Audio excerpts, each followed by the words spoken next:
इस वेले दी वड्डी खबर आ रही है कि देश के किसानों के नाम केंद्रीय खेतीबाड़ी मंत्री नरेंद्र तोमर की एक चिट्ठी सामने आई है, जिसकी जानकारी देश के प्रधानमंत्री नरेंद्र मोदी के वलों अपने ट्विटर अकाउंट के उपर साझी की गई है। उन्होंने वलों लिखा गया कि केंद्रीय खेतीबाड़ी मंत्री नरेंद्र तोमर जी ने किसान भाइयों भैनों को पत्र लिख के अपन भावनावां प्रगट कीतियां ने। ये निमर संवाद करने की कोशिश की है। सारे अन्नदातियों मेरी ताकीद है कि वो इसनूं जरूर पढ़न। दस दिए कि ये चिट्ठी जिहड़ी हैगी है नरेंद्र मोदी के केंद्रीय मंत्री नरेंद्र तोमर के वलों किसानों के नाम लिखी गई है। उहदी चिट्ठी दे विच की कुछ लिखा ये भी तुहानूं दस दांगे। सब तो पहलां दस दिंदे कि इस चिट्ठी दे विच अपनी उन्हां दे वलों सफाई दी गई है कि जिहड़े किसानों के खदशे ने वो की ने ते किहड़ियां-किहड़ियां वो मंगां मन्नण नूं जिहड़ियां हैगियां किसानां दियां तैयार ने ते किस तरीके दे नाल तैयार ने। नाल ही उन्होंने वलों विरोधियों नूं भी निशाने ते लिया गया है। उन्होंने वलों कहा गया कि जिहड़े विरोधी है अज वो साडे वलों बनाए गए नवे खेती कानूनां दी जिहड़ी विरोधता कर रहे हैं, पर जदों इन्हां दीयां अपणियां समय-समय ते सरकारां सी जां चोणां जिहड़ियां होण वालीआं सी उस टाइम, तां इन्हां ने अपने अपने चोण मैनीफेस्टो दे विच जिहड़ियां हैगियां इन्हां दे वल्लों ये सारे कुछ जिहड़े लॉ दे बणे ने नवें इहदे बारे वादा कीता गया सी कि असीं ये लॉ बनावांगे। तां सब तो पहलां दस दिंदे आ कि जिहड़े नवें जिहड़े खदशे सीगे किसानां दे वो की है ते किहड़ियां वो मंगां जिहड़ियां मन्नण नूं तैयार सी। सब तो पहलां ये दस दिंदे आ कि मंगां किहड़ियां मन्नण नूं तैयार ने केंद्र सरकार, वो पहलां पढ़ के सानूं सुणा दिंदे आ। सरकार दे वल्लों ये भरोसा दिता जा रहा किसानां नूं कि MSP बारे सरकार लिखती भरोसा देने नूं तैयार है। यानी कि उन्होंने वल्लों कहा गया कि जिहड़ी अन्नदातियां दे वल्लों किसानां दे वल्लों खदशा है कि MSP जिहड़ी खत्म होवेगी उहदे बारे लिखती तौर पर असीं देने नूं तैयार हां, पर किसान इहदे ते नहीं मन्ने हुए। ये भी दस दिंदे आ कि ये कुछ जिहड़े खदशे मीटिंग जिहड़ियां होईयां ने किसानां दियां केंद्र दे नाल उन्हां दे विच सारे खदशे दिते गए सीगे किसानां दे वल्लों केंद्र नूं। तां उहदे विच भी ये जिहड़े हुण चिट्ठी दे विच मैं पढ़ के सुणाउण जा रिहा ये सारे उन्हां नूं किसानां नूं दस दिते गए सीगे, पर किसान नहीं सी मन्ने।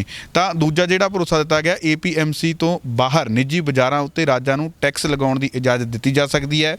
किसी भी तरह के ਜਿਹੜੇ ਹੈਗੇ ਵਿਵਾਦ ਦੇ ਸਮਾਧਾਨ ਦੇ ਲਈ ਕਿਸਾਨਾਂ ਦੇ ਪਾਸ ਅਦਾਲਤ ਵਿੱਚ ਜਾਣ ਦਾ ਵਿਕਲਪ ਹੋਵੇਗਾ। ਜਾਨੀ ਕਿ ਪਹਿਲਾਂ ਇਹ ਕਿਹਾ ਜਾ ਰਿਹਾ ਸੀ ਕਿ ਸਿਰਫ ਜੇਕਰ ਕੋਈ ਕਿਸੇ ਤਰੀਕੇ ਦਾ ਵਿਵਾਦ ਹੋ ਜਾਂਦਾ ਕਿਸਾਨਾਂ ਦੇ ਨਾਲ ਤਾਂ ਜਿਹੜੇ ਕਿਸਾਨ ਸਿਰਫ SDM ਹੀ ਕੋਲ ਦੇ ਜਾਣ ਦੇ ਵਾਸਤੇ ਰਹਿ ਜਾਂਦੇ ਨੇ, ਤਾਂ ਉਹਨਾਂ ਦੇ ਕੋਲ ਵਿਕਲਪ ਨਹੀਂ ਸੀ ਅਦਾਲਤ ਦੇ ਕੋਲ ਜਾਣ ਦਾ। ਤਾਂ ਹੁਣ ਕੇਂਦਰ ਦੇ ਵੱਲੋਂ ਕਿਹਾ ਗਿਆ ਕਿ ਜਿਹੜੀ ਅਮੈਂਡਮੈਂਟ ਕਰਾਂਗੇ ਉਹਦੇ ਵਿੱਚ ਇਹ ਗੱਲ ਕਹਾਂਗੇ ਕਿ ਲਾਅ ਦੇ ਵਿੱਚ ਲਿਖਿਆ ਜਾਊਗਾ ਕਿ ਸਰਕਾਰ ਕਹੇਗੀ ਕਿ ਜਿਹੜੇ ਹੈਗੇ ਕਿਸਾਨ ਜੇਕਰ ਕਿਸੇ ਤਰੀਕੇ ਦਾ ਉਹਨਾਂ ਦੇ ਨਾਲ ਕੋਈ ਵਿਵਾਦ ਹੋ ਜਾਂਦਾ ਹੈ ਕਾਰਪੋਰੇਟ ਦੇ ਨਾਲ ਜਾਂ ਫਿਰ ਜਿਹੜੇ ਉੱਥੇ ਚਲਾਉਣ ਵਾਲੀ ਮੰਡੀ ਵਾਲੇ ਜਿਹੜੇ ਹੋਣਗੇ ਉਹਨਾਂ ਦੇ ਨਾਲ ਜਿਹੜਾ ਵਿਵਾਦ ਹੋ ਜਾਂਦਾ ਤਾਂ ਉਸ ਦੇ ਸਬੰਧ ਦੇ ਵਿੱਚ ਉਹ ਅਦਾਲਤ ਦੇ ਵਿੱਚ ਜਾ ਸਕਦੇ ਨੇ। ਰਾਜਾਂ ਨੂੰ ਖੇਤੀਬਾੜੀ ਸਮਝੌਤੇ ਰਜਿਸਟਰ ਕਰਨ ਦਾ ਅਧਿਕਾਰ ਹੋਵੇਗਾ। ਕੋਈ ਵੀ ਕਿਸਾਨ ਦੀ ਜ਼ਮੀਨ ਉੱਤੇ ਕਬਜ਼ਾ ਨਹੀਂ ਕਰ ਸਕਦਾ ਕਿਉਂਕਿ ਇਹ ਕਾਨੂੰਨ ਕਿਸਾਨਾਂ ਦੀ ਜ਼ਮੀਨ ਦੀ ਕਿਸੇ ਵੀ ਤਰ੍ਹਾਂ ਦੀ ਟਰਾਂਸਫਰ, ਵਿਕਰੀ, ਲੀਜ਼ ਤੇ ਗਿਰਵੀ ਰੱਖਣ ਦੀ ਪ੍ਰਵਾਨਗੀ ਨਹੀਂ ਦਿੰਦਾ। ਤਾਂ ਕੰਟਰੈਕਟਰਸ ਕਿਸਾਨਾਂ ਦੀ ਜ਼ਮੀਨ ਉੱਤੇ ਕਿਸੇ ਵੀ ਤਰ੍ਹਾਂ ਦਾ ਸਥਾਈ ਬਦਲਾਅ ਨਹੀਂ ਕਰ ਸਕਦੇ।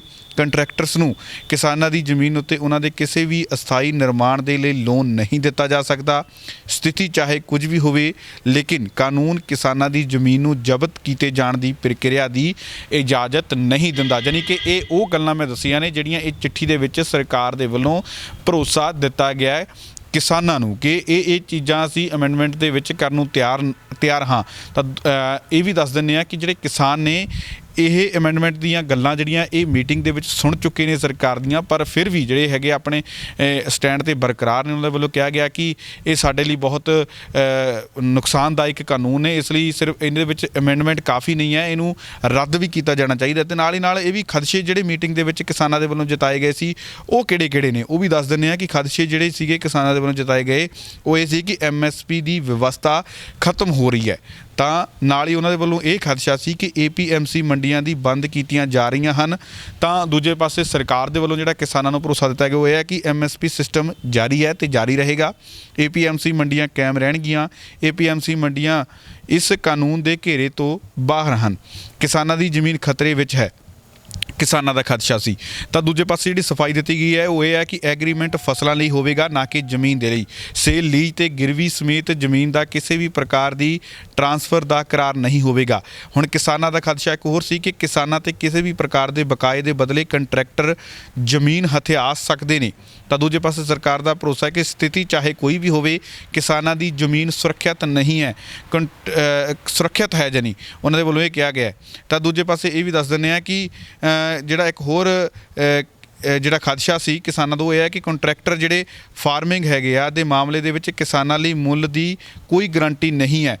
ਤਾਂ ਦੂਜੇ ਪਾਸੇ ਸਰਕਾਰ ਦੇ ਵੱਲੋਂ ਭਰੋਸਾ ਦਿੱਤਾ ਹੈ ਕਿ ਫਾਰਮਿੰਗ ਐਗਰੀਮੈਂਟ ਵਿੱਚ ਖੇਤੀਬਾੜੀ ਉਪਜ ਦਾ ਖਰੀਦ ਮੁੱਲ ਦਰਜ ਕੀਤਾ ਜਾਵੇਗਾ ਤੇ ਨਾਲ ਹੀ ਉਹਨਾਂ ਦੇ ਵੱਲੋਂ ਇਹ ਵੀ ਗੱਲ ਖਦਸ਼ਾ ਜਤਾਇਆ ਗਿਆ ਸੀ ਕਿ ਕਿਸਾਨਾਂ ਨੂੰ ਭੁਗਤਾਨ ਨਹੀਂ ਕੀਤਾ ਜਾਵੇਗਾ। ਕਿਸਾਨਾਂ ਦਾ ਭੁਗਤਾਨ ਜਿਹੜਾ ਹੈਗਾ ਉਹ ਤੈਅ ਸੀਮਾ ਦੇ ਅੰਦਰ ਕਰਨਾ ਹੋਵੇਗਾ, ਨਹੀਂ ਤਾਂ ਕਾਨੂੰਨੀ ਕਾਰਵਾਈ ਹੋਵੇਗੀ ਤੇ ਜੁਰਮਾਨਾ ਲੱਗੇਗਾ। ਇਹ ਸਰਕਾਰ ਦਾ ਭਰੋਸਾ ਹੈ। ਤਾਂ ਖਦਸ਼ਾ ਇੱਕ ਹੋਰ ਹੈ ਕਿਸਾਨਾਂ ਦਾ, ਕਿਸਾਨ ਕੰਟਰੈਕਟ ਨੂੰ ਖਤਮ ਨਹੀਂ ਕਰ ਸਕਦੇ। ਯਾਨੀ ਕਿਸਾਨਾਂ ਦੇ ਵੱਲੋਂ ਜਿਹੜਾ ਖਦਸ਼ਾ ਜਤਾਇਆ ਜਾ ਰਿਹਾ ਕਿ ਅਸੀਂ ਆਪਣੀ ਮਰਜ਼ੀ ਦੇ ਨਾਲ ਜਿਹੜੇ ਕਿਸਾਨ ਆ ਜੇਕਰ ਕਿਸੇ ਕਾਰਪੋਰੇਟ ਘਰਾਣੇ ਦੇ ਨਾਲ ਅਸੀਂ ਕੰਟਰੈਕਟ ਕਰ ਲੈਂਦੇ ਹਾਂ ਤਾਂ ਉਸ ਨੂੰ ਜਿਹੜਾ ਹੈਗਾ ਅਸੀਂ ਖਤਮ ਨਹੀਂ ਕਰ ਸਕਦੇ। ਪਰ ਸਰਕਾਰ ਦੇ ਵੱਲੋਂ ਭਰੋਸਾ ਦਿੱਤਾ ਹੈ ਕਿ ਕਿਸਾਨ ਕਿਸੇ ਵੀ ਸਮੇਂ ਬਗੈਰ ਕਿਸੇ ਜੁਰਮਾਨੇ ਦੇ ਕੰਟਰੈਕਟ ਨੂੰ ਖਤਮ ਕਰ ਸਕਦੇ ਨੇ। ਤਾਂ ਇੱਕ ਹੋਰ ਖਦਸ਼ਾ ਜਿਹੜਾ ਹੈਗਾ, ਪਹਿਲਾਂ ਕਦੇ ਕੰਟਰੈਕਟ ਫਾਰਮਿੰਗ ਦੀ ਕੋਸ਼ਿਸ਼ ਨਹੀਂ ਕੀਤੀ ਗਈ, ਤਾਂ ਦੂਜੇ ਪਾਸੇ ਸਰਕਾਰ ਦਾ ਜਿਹੜੀ ਸਫਾਈ ਹੈ ਕਿ ਕਈ ਰਾਜਾਂ ਨੇ ਕੰਟਰੈਕਟ ਫਾਰਮਿੰਗ ਦੀ ਮਨਜ਼ੂਰੀ ਦਿੱਤੀ ਹੋਈ ਹੈ। ਕਈ ਰਾਜਾਂ ਦੇ ਵਿੱਚ ਕੰਟਰੈਕਟ ਫਾਰਮਿੰਗ ਸੰਬੰਧੀ ਕਾਨੂੰਨ ਤੱਕ ਹਨ। ਤਾਂ ਨਾਲ ਹੀ ਇੱਕ ਹੋਰ ਖਦਸ਼ਾ, ਲਾਸਟ ਜਿਹੜਾ ਖਦਸ਼ਾ ਸੀਗਾ ਕਿ ਇਹਨਾਂ ਕਾਨੂੰਨਾਂ ਨੂੰ ਲੈ ਕੇ ਕੋਈ ਸਲਾਹ ਮਸ਼ਵਰਾ ਜਾਂ ਚਰਚਾ ਨਹੀਂ ਕੀਤੀ ਗਈ ਹੈ। ਕਿਸਾਨਾਂ ਦੇ ਵੱਲੋਂ ਇਹ ਗੱਲ ਕਹੀ ਜਾ ਰਹੀ ਸੀ ਕਿ ਇਹ ਕਾਨੂੰਨ ਬਣਾਉਣ ਤੋਂ ਪਹਿਲਾਂ ਕਿਸਾਨ ਜਥੇਬੰਦੀਆਂ ਦੇ ਨਾਲ, ਕਿਸਾਨ ਲੀਡਰਾਂ ਦੇ ਨਾਲ, ਕਿਸਾਨਾਂ ਦੇ ਨਾਲ ਕਿਸੇ ਵੀ ਤਰ੍ਹਾਂ ਦੀ ਕੋਈ ਸਰਕਾਰ ਦੇ ਵੱਲੋਂ ਸਲਾਹ ਮਸ਼ਵਰਾ ਜਾਂ ਵਿਚਾਰ ਚਰਚਾ ਨਹੀਂ ਕੀਤੀ ਗਈ। ਤਾਂ ਦੂਜੇ ਪਾਸੇ ਸਰਕਾਰ ਦੀ ਜਿਹੜੀ ਸਫਾਈ ਹੈ ਕਿ 2 ਦਹਾਕਿਆਂ ਦੇ ਵਿੱਚ ਵਿਚਾਰ ਚਰਚਾ ਹੋਈ ਹੈ। ਉਹਨਾਂ ਦੇ ਵੱਲੋਂ ਕਿਹਾ ਗਿਆ ਕਿ ਸਾਲ 2000 ਦੇ ਵਿੱਚ ਸ਼ੰਕਰ ਲਾਲ ਗੁਰੂ ਕਮੇਟੀ ਤੋਂ ਇਸ ਦੀ ਸ਼ੁਰੂਆਤ ਹੋਈ ਸੀ। ਉਸ ਦੇ ਬਾਅਦ 2003 ਦੇ ਵਿੱਚ ਮਾਡਲ APMC ਐਕਟ, 2007 ਦੇ ਵਿੱਚ APMC ਰੂਲਜ਼, 2010 ਦੇ ਵਿੱਚ ਹਰਿਆਣਾ, ਪੰਜਾਬ, ਬਿਹਾਰ ਅਤੇ ਪੱਛਮ ਬੰਗਾਲ ਦੇ ਮੁੱਖ ਮੰਤਰੀਆਂ ਦੀ ਕਮੇਟੀ ਅਤੇ 2013 ਦੇ ਵਿੱਚ 10 ਰਾਜਾਂ ਦੇ ਖੇਤੀਬਾੜੀ ਮੰਤਰੀਆਂ ਦੀ ਸਿਫਾਰਿਸ਼, 2017 'ਚ ਮਾਡਲ APLM ਐਕਟ ਅਤੇ ਆਖਰਕਾਰ 2020 ਦੇ ਵਿੱਚ ਸੰਸਦ ਦੁਆਰਾ ਇਹਨਾਂ ਕਾਨੂੰਨਾਂ ਨੂੰ ਪ੍ਰਵਾਨਗੀ ਦਿੱਤੀ ਗਈ ਹੈ। ਪਰ ਵੱਡਾ ਸਵਾਲ ਇੱਥੇ ਇਹ ਹੈ ਕਿ ਕਿਸੇ ਨੂੰ ਵੀ ਇਹਨਾਂ ਸਿਫਾਰਿਸ਼ਾਂ ਬਾਰੇ, ਜੋ ਇਹਨਾਂ ਕਮੇਟੀਆਂ ਦੇ ਬਾਰੇ ਸਰਕਾਰ ਦੱਸ ਰਹੀ ਹੈ ਕਿ ਆਮ ਜਿਹੜਾ ਕਿਸਾਨ ਹੈ, ਜਿਹੜਾ ਆਮ ਖੇਤਾਂ ਦੇ ਵਿੱਚ ਖੇਤੀ ਕਰਦਾ ਹੈ, ਉਹਨਾਂ ਨੂੰ ਕਿਸੇ ਵੀ ਤਰੀਕੇ ਦੇ ਨਾਲ ਜਿਹੜਾ ਹੈਗਾ ਇਹਨਾਂ ਦੇ ਬਾਰੇ ਜਾਣਕਾਰੀ ਨਹੀਂ ਹੈ। ਤਾਂ ਕੋਸ਼ਿਸ਼ ਹੋ ਰਹੀ ਹੈ ਸਰਕਾਰ ਦੇ ਵੱਲੋਂ ਕਿਸਾਨਾਂ ਨੂੰ ਗੁੰਮਰਾਹ ਕਰਨ ਦੀ। ਬੇਸ਼ੱਕ ਇਹ ਚਿੱਠੀ ਦੇ ਵਿੱਚ ਸਰਕਾਰ ਆਪਣੇ ਵੱਲੋਂ ਭਰੋਸਾ ਦੇ ਰਹੀ ਹੋਵੇ, ਇੱਕ ਵਾਰੀ ਫਿਰ ਤੋਂ ਭਰੋਸੇ ਵਿੱਚ ਲੈਣ ਦੀ ਕੋਸ਼ਿਸ਼ ਹੋਵੇ ਕਿਸਾਨਾਂ ਨੂੰ, ਪਰ ਅਸੀਂ ਇੱਥੇ ਇਹ ਵੀ ਦੱਸ ਦਿੰਦੇ ਹਾਂ ਕਿ ਇਹ ਜਿਹੜੀ ਚਿੱਠੀ ਦੇ ਵਿੱਚ ਸਰਕਾਰ ਦੇ ਵੱਲੋਂ ਭਰੋਸੇ ਦਿੱਤੇ ਗਏ ਨੇ, ਇਹ ਭਰੋਸੇ ਸਰਕਾਰ ਦੇ ਵੱਲੋਂ ਕਿਸਾਨਾਂ ਦੀ ਮੀਟਿੰਗ ਦੇ ਵਿੱਚ ਕਿਸਾਨ ਆਗੂਆਂ ਨੂੰ ਦੇ ਦਿੱਤੇ ਜਾ ਚੁੱਕੇ ਨੇ। ਇਹ ਕੋਈ ਨਵਾਂ ਭਰੋਸਾ ਨਹੀਂ ਹੈ। ਇਹ ਵੀ ਤੁਹਾਨੂੰ ਦੱਸ ਦਿੰਦੇ ਹਾਂ ਕਿ ਇਹ ਜਿਹੜੇ ਭਰੋਸੇ ਮੈਂ ਤੁਹਾਨੂੰ ਪੜ੍ਹ ਕੇ ਸੁਣਾਏ ਨੇ, ਇਹ ਕੋਈ ਨਵਾਂ ਭਰੋਸਾ ਨਹੀਂ ਹੈ।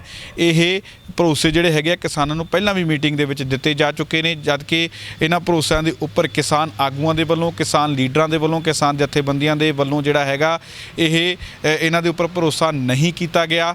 ਪਰ ਫਿਰ ਵੀ ਜਿਹੜੇ ਕਿਸਾਨ ਅੜੇ ਹੋਏ ਨੇ ਕਿ ਜਿਹੜੇ ਨਵੇਂ ਖੇਤੀ ਕਾਨੂੰਨ ਨੇ ਇਹਨਾਂ ਨੂੰ ਰੱਦ ਕੀਤਾ ਜਾਣਾ ਚਾਹੀਦਾ। ਦੂਜੇ ਪਾਸੇ ਇਹਨਾਂ ਸਾਰੇ ਖਦਸ਼ਿਆਂ ਦੀ ਸਫਾਈ ਦੇਣ ਤੋਂ ਬਾਅਦ ਸਰਕਾਰ ਦੇ ਵੱਲੋਂ ਇਹ ਚਿੱਠੀ ਦੇ ਵਿੱਚ ਖੇਤੀਬਾੜੀ ਮੰਤਰੀ ਦੇ ਵੱਲੋਂ ਖਦਸ਼ਿਆਂ ਦੀ ਸਫਾਈ ਦੇਣ ਤੋਂ ਬਾਅਦ ਤੇ ਨਵੇਂ ਜਿਹੜੇ ਅਮੈਂਡਮੈਂਟ ਕਰਨ ਦੇ ਜਿਹੜੇ ਵਾਅਦੇ ਆ ਉਹ ਦੱਸਣ ਤੋਂ ਬਾਅਦ ਨਾਲ ਹੀ ਨਾਲ ਆਪਣੇ ਵਿਰੋਧੀ ਪਾਰਟੀਆਂ ਦੇ ਉੱਪਰ ਵੀ ਸਵਾਲ ਚੁੱਕੇ ਗਏ ਨੇ ਕੇਂਦਰੀ ਖੇਤੀਬਾੜੀ ਮੰਤਰੀ ਦੇ ਵੱਲੋਂ ਕਿ ਜਿਹੜੀਆਂ ਉਹਨਾਂ ਦੀਆਂ ਪਾਰਟੀਆਂ ਨੇ ਅੱਜ ਉਹ ਇਹਨਾਂ ਕਾਨੂੰਨਾਂ ਦਾ ਵਿਰੋਧ ਕਰ ਰਹੀਆਂ ਨੇ, ਪਰ ਜਦੋਂ ਉਹਨਾਂ ਦੀਆਂ ਆਪਣੀਆਂ ਸਰਕਾਰਾਂ ਸੀ ਉਸ ਸਮੇਂ ਇਹ ਕਾਨੂੰਨ ਬਣਾਉਣ ਦੇ ਲਈ ਉਹ ਪੂਰੇ ਤਰੀਕੇ ਦੇ ਨਾਲ ਤੁਰੀਆਂ ਹੋਈਆਂ ਸੀ ਕਿ ਕਾਨੂੰਨ ਬਣਾਵਾਂਗੇ, ਪਰ ਉਹ ਨਹੀਂ ਬਣਾ ਸਕੀਆਂ।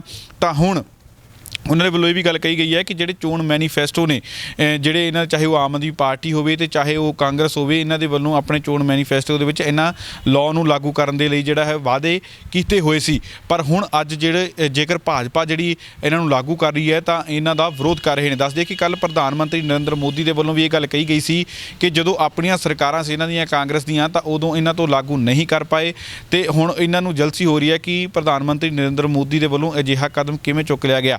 ਉਹ ਕਹਿੰਦੇ ਨੇ ਕਿ ਜਿਹੜੇ ਮੇਰੇ ਵਿਰੋਧੀ ਨੇ ਉਹ ਮੈਨੂੰ ਕ੍ਰੈਡਿਟ ਨਹੀਂ ਦੇਣਾ ਚਾਹੁੰਦੇ, ਇਸ ਲਈ ਜਿਹੜੇ ਹੈਗੇ ਆ ਉਹ ਅਜਿਹੀਆਂ ਜਿਹੜੇ ਕਿਸਾਨਾਂ ਨੂੰ ਗੁੰਮਰਾਹ ਕਰ ਰਹੇ ਨੇ।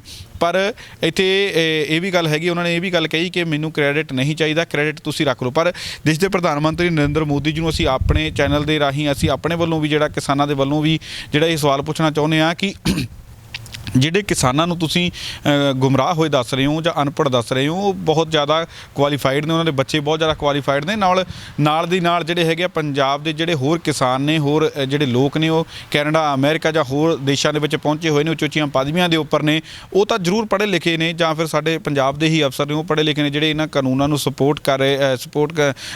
ਵਿਰੋਧ ਕਰ ਰਹੇ ਨੇ, ਇਹਨਾਂ ਕਾਨੂੰਨਾਂ ਦਾ ਕਿਸਾਨਾਂ ਦੀ ਜਿਹੜੀ ਸਪੋਰਟ ਕਰ ਰਹੇ ਨੇ।